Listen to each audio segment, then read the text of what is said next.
All right, today we're going to spend a little bit of time looking at solving quadratics by factoring. The good news is that you've already done most of the work before. We're just going to add the next step. Again, a solution to a quadratic is where the quadratic crosses the x-axis. Again, that can happen one time, it could happen twice, or it could not happen at all. But a solution is the same as a root, a zero, or an x-intercept. All four of those are used interchangeably. Looking at our notes here, our goal is to take an equation that's a quadratic and solve it by factoring. And what we're going to use is the zero product property. So by setting our quadratics equal to zero, anything that's a times b and equals zero means that at least one, if not both, factors are equal to zero. So we're going to use that process of taking our factors, setting them equal to zero, and then using that to determine what our x-intercepts are. All right, in order to do that, we have to, number one, first and foremost, always make sure that all of our terms are on the same side and that our entire quadratic is equal to zero. Our second step is to use our factoring that we've learned, and then step three is to set both of those factors equal to zero, and then determine the answer or answers for our quadratic.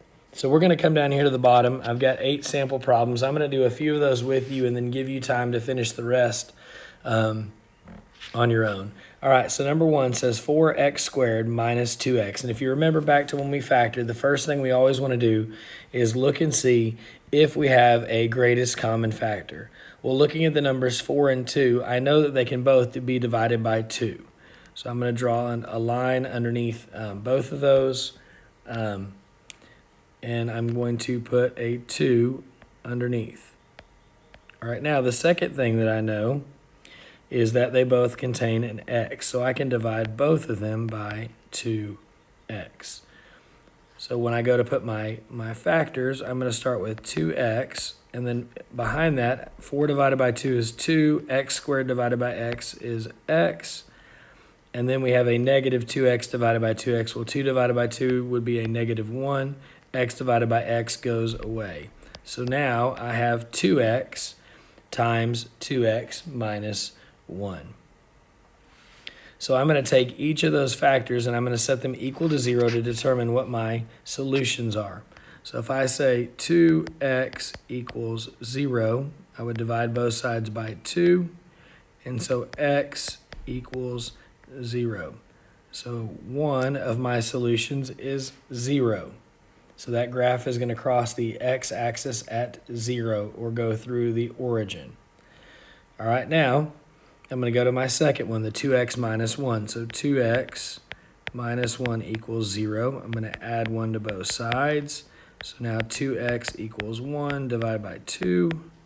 So x equals 1/2. So my second 0 is 1/2. So the solutions to my quadratic are that my quadratic crosses the x-axis at 0 and at 1/2. Number 2 is going to be very similar to number 1. You would find a common factor, divide it out, and then solve. Make sure you set both of your factors equal to 0 when you solve. All right, number 3, we've got a difference of squares. The reason I know that is because 4 is a perfect square, 9 is a perfect square, and so is x squared, and we have a subtraction in the middle. And if you remember from that, we're just going to go ahead and set up 2 binomials. The square root of 4x squared would be 2x, so I'm going to put one of those in each one, and I'm going to put a plus and a minus because it's a difference of squares. And then the square root of 9 is 3, so I'm going to put a 3 in each one. And again, we're going to set those equal to 0. So we're going to have 2x minus 3 equals 0 and 2x plus 3 equal to 0. Again, I would solve. So I would subtract 3. So 2x equals a negative 3. Divide by 2. So x equals a negative 3 over 2, or a negative 1 and 1/2. That's one of my solutions. Now 2x minus 3 equals 0. I would add 3 to both sides. So now 2x equals 3, divide by 2. So x equals a positive 3 over 2. So again, I'm finding my factors, setting them equal to 0, and then solving.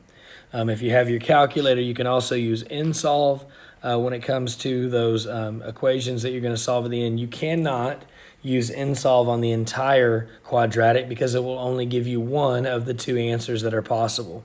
But once you get down to your factors, you could put in 2x plus 3 equals 0 and 2x minus 3 equals 0 as two separate problems in nsolve.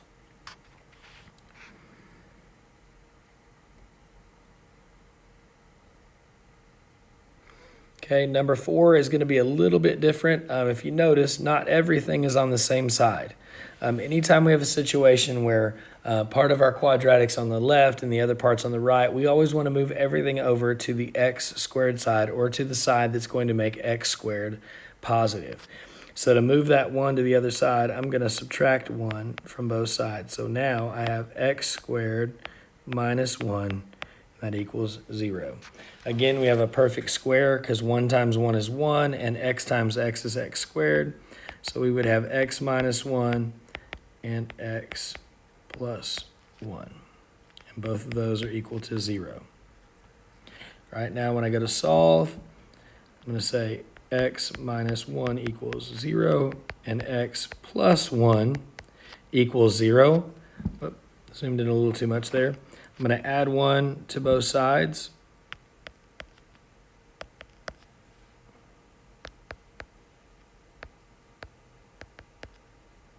That should be a minus 1. Let's try that again. So on the first one, I'm going to add 1 to both sides. And then that becomes x equals 1. Over here, I'm going to subtract 1 from both sides. I apologize. So x equals a negative 1. So my two solutions are 1 and negative 1.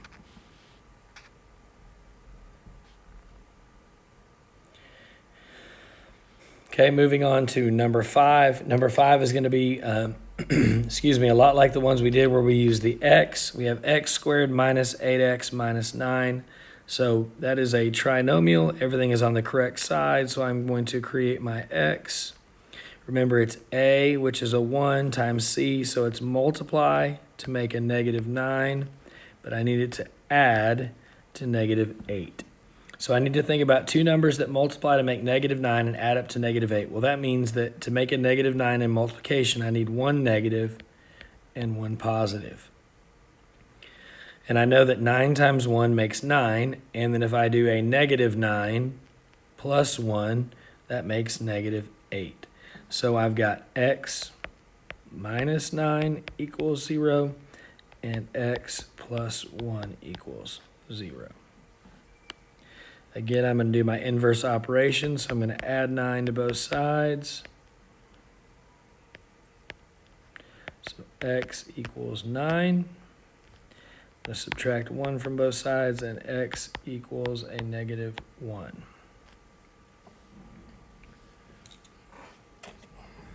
Okay, on number 7, again, I'm going to skip 6 and 8. They're very similar. Just make sure on 6 and 8 that you move everything over to the same side.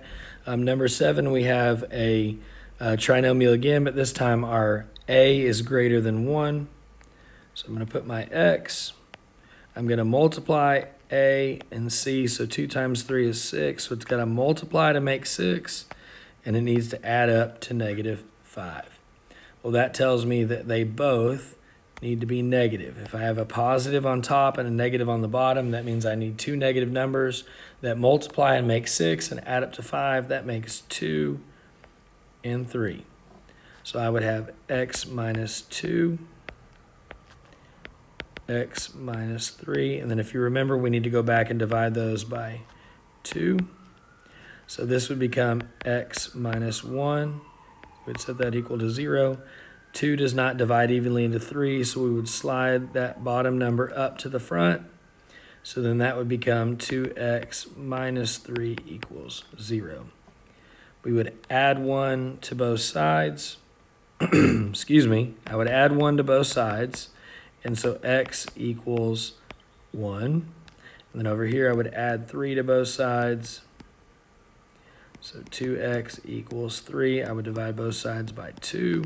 So x equals 3 over 2, or 1 and 1/2. And again, that's how we're going to solve by factoring. Okay, solving by factoring is probably, it takes a little bit more work than graphing, but it helps you when you have situations like number 3 or number 1 or number 7 where we have an x that's not a whole number. When we graph, we're only really able to see solutions where x is an integer. And so graphing is great when it works evenly, but when it doesn't, factoring is another great way to get that done. I hope this helps. And again, if you have questions, make sure you check with your teacher.